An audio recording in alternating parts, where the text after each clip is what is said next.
વડોદરાથી ભરૂચ જતી Ertiga car truck પાછળ ઘૂસી જતા ગમખ્વાર અકસ્માત સર્જાયો હતો. આ ગમખ્વાર અકસ્માતમાં એક મહિલાનું મોત થયું છે, જ્યારે અન્ય એક મહિલાની હાલત ગંભીર હોવાનું જાણવા મળ્યું છે. પૂરપાટ ઝડપે જતી અર્ટિકા કારની આગળ ચાલતી ટ્રકની પાછળ કાર ધડાકાભેર ઘૂસી જતા ગમખ્વાર અકસ્માત સર્જાયો હતો. આ અકસ્માતમાં કારમાં સવાર એક વ્યક્તિનું ઘટના સ્થળ પર જ મોત થયું છે, જ્યારે એક મહિલા ગંભીર રીતે ઘાયલ થતા સારવાર અર્થે હોસ્પિટલમાં ખસેડવામાં આવી છે. મળતી માહિતી મુજબ અર્ટિકા ગાડીમાં કુલ 4 મુસાફરો સવાર હતા. અકસ્માત એટલો ભયાનક હતો કે કારનો કચ્છર ખાણ વળી ગયો હતો. કારમાં કંડક્ટર સાઈડ ઉપર બેઠેલી વ્યક્તિ પતરા અને સીટની વચ્ચે ખરાબ રીતે ફસાઈ ગઈ હતી. ઘટનાની જાણ થતાં જ કરજણ ફાયર બ્રિગેડની ટીમ રેસ્ક્યુ માટે સ્થળ પર પહોંચી ગઈ હતી.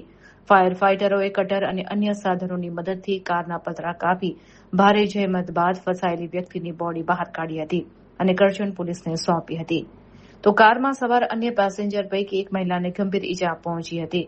અકસ્માતને પગલે હાઈવે પર લોકોના ટોળા ઉમટી પડ્યા હતા. ઈજાગ્રસ્ત મહિલાને તાત્કાલિક એમ્બ્યુલન્સ મારફતે નજીકની હોસ્પિટલમાં ખસેડવામાં આવી છે, જ્યાં હાલત નાજુક હોવાનું જાણવા મળી રહ્યું છે. પ્રાથમિક દ્રષ્ટિએ ઓવરટેક કરવાના પ્રયાસમાં અથવા તો ચાલકે સ્ટીયરિંગ પરથી કાબુ ગુમાવતા આ ગમખ્વાર અકસ્માત સર્જાયો હોવાનું જાણવા મળ્યું છે. હાલ તો પોલીસે અકસ્માતનો ગુનો નોંધી વધુ તપાસ હાથ ધરી છે. નેશનલ હાઈવે પર અવારનવાર બનતી આવી ઘટનાઓ વાહન ચાલકોની સુરક્ષા સામે સવાલો ઉભા કરી રહી છે.